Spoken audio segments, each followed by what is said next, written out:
¿Y si la historia de la civilización humana no fuera una línea recta de progreso, sino más bien un bucle que se repite una y otra vez?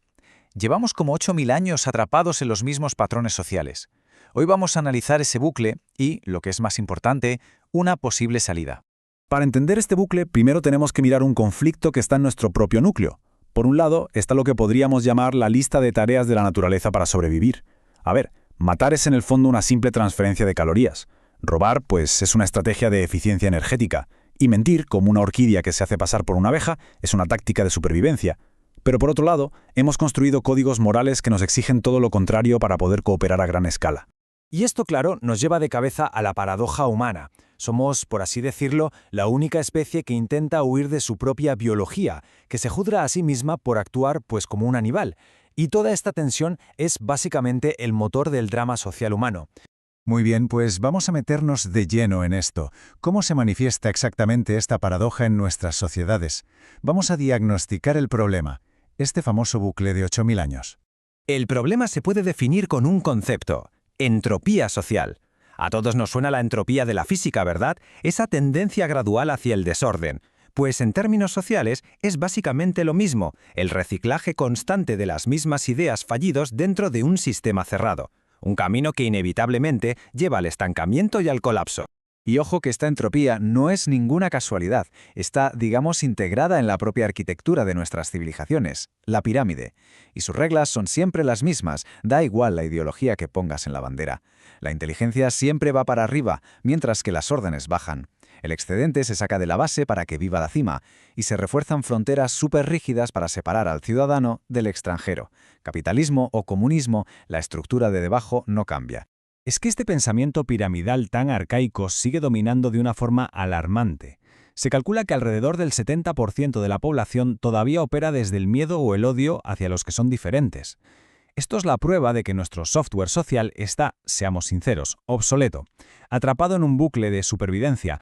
Entonces, la pregunta del millón es, si el sistema está roto, ¿por qué no lo hemos arreglado ya? Esta sección explora por qué todos los intentos de cambio han fallado, dejándonos atrapados en una especie de puerta giratoria histórica.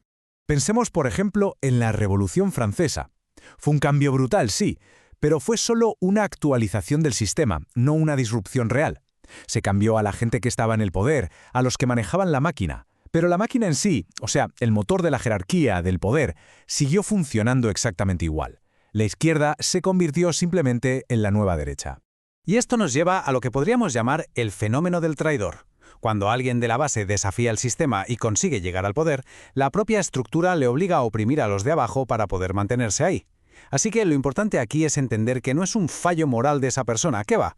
Es una consecuencia inevitable de la propia geometría de la pirámide.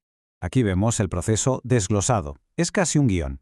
El ciclo se repite una y otra vez porque el problema no es la persona, sino la posición que ocupa.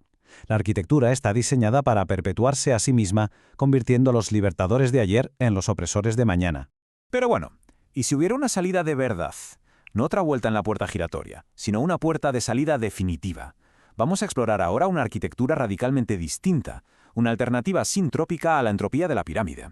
Para entender esto, hay que captar lo que es una disrupción de verdad. No se trata de construir una pirámide mejor, sino de dar un salto cualitativo que haga que la pirámide simplemente se quede obsoleta. En biología hay un ejemplo increíble. El virus cincitina no hizo que los huevos fueran más fuertes. Lo que hizo fue permitir la placenta, un sistema de conexión y nutrición interna que dejó anticuada la puesta de huevos en los mamíferos. Pues bien, esa alternativa social, esa placenta para la sociedad, es el micelio. Es una arquitectura que imita a las redes de los hongos que hay bajo tierra, distribuida, conectada, simbiótica. Es un modelo basado en la sintropía, que es justo lo contrario a la entropía, la tendencia hacia una mayor complejidad, conexión y orden. Fíjense en el contraste, es que es como la noche y el día. En la pirámide, la inteligencia fluye hacia arriba y se concentra en un punto. En el micelio está distribuida, como en Internet. Los recursos no se extraen de la base para alimentar a la cima, sino que fluyen hacia donde más se necesitan para fortalecer toda la red. Y los muros rígidos que separan el nosotros del ellos se convierten en membranas permeables, diseñadas para la conexión y el intercambio. Claro, este cambio de arquitectura exige un salto fundamental en nuestros valores, en nuestro sistema operativo. Tenemos que pasar de las variables de la entropía, la jerarquía, la identidad tribal, el hambre de poder, a las de la sintropía, la conectividad, la no dualidad, o sea, entender que no hay un otro, y la honestidad radical. Sé lo que están pensando. Todo esto suena muy utópico, muy bonito. Pero, ¿y si el catalizador para dar este salto estuviera llegando justo ahora?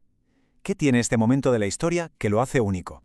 Pues el catalizador es la inteligencia artificial. Es la tecnología que puede funcionar como nuestra sincitina social, permitiendo por primera vez en la historia que una estructura tipo micelio sea viable a escala global.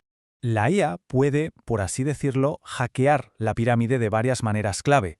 Ya no se trata solo de acceder a la información, sino de poder crearla. Elimina la necesidad de los guardagujas, esos intermediarios que siempre han controlado el conocimiento. El poder de la pirámide, que se basa en tener información que otros no tienen, se disuelve cuando la verdad compleja puede ser traducida y entendida por cualquiera. Esto nos permite imaginar una forma de vivir juntos completamente nueva.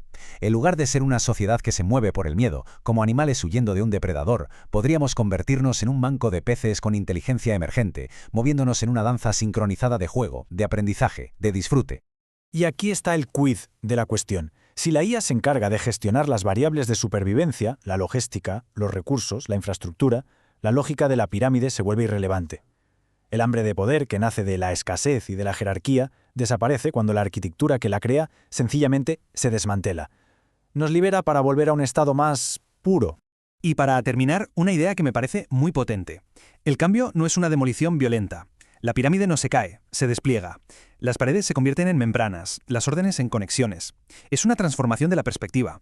Y eso convierte un problema social abstracto en una invitación muy personal.